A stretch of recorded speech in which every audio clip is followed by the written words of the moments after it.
Мурат Дәулет атындағы мектеп-интернаттың оқушысы Важманова Диана, 9-шы сынып. Мен таңдаған мамандық кибернетик дәрігер. Кибернетик дәрігер медициналық мақсаттағы компьютерлік автоматтандырылған жүйелерді және денсаулық сақтауды басқару жүйесін жобалайды. Медицина кибернетик тарихына келетін болсақ, 1929 жылы бұл өз құқықтарымен қалпына келтіріліп, басқа ғылымдармен белсенді түрде дами бастады. Ал 1980 жылдары көптеген медициналық мәселелерді шешуде кибернетикалық принциптері күнделікті өмірге айналды. Осыған байланысты кибернетикалық дәрігердің таңдауы біршама шектеулі. Олар негізінен диагностикалық профильдерге резидентура бола алады. Мысалға, бактериология, вирусология, клиникалық, зертханалық диагностика, зертханалық генетика, радиология, рентгенология, ультрадыбыстық диагностика, функционалды диагностика.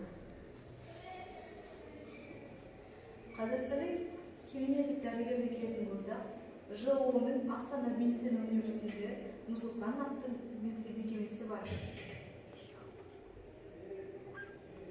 Серік Тоқпанов, Марат Әбдуев, Анатолий Белунов және Николай Орсовский сияқты біздің қазақ мемлекетіндегі дәрігерлер, медицина ғылымдарының доктор, профессорлары және де осы салаға байланысты көп тәжірибелі адамдар.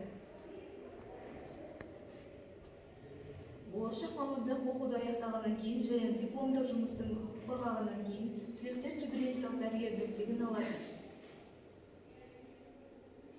Медициналық қарсы көрсеткіштер, көру және есту қабілеттің маңызды ақаулары, психикалық және жүйке аурулары, аллергиялық аурулар, жұқпалы аурулар және де мамандық алу жолдары, медициналық жолы, байланысты мамандықтар, инженер бағдарламалар, дәрігерлер. Мансапқа өсу ерекшеліктері. Медициналық кибернетикалық пәнаралық ғылым болғандықтан кибернетикалық дәрігер көптеген медициналық мамандықтар бойынша жұмыс істей алады. Рентгенолог, радиолог, ультрадыбыстық диагностика дәрігерлері. Назарларыңызға рахмет.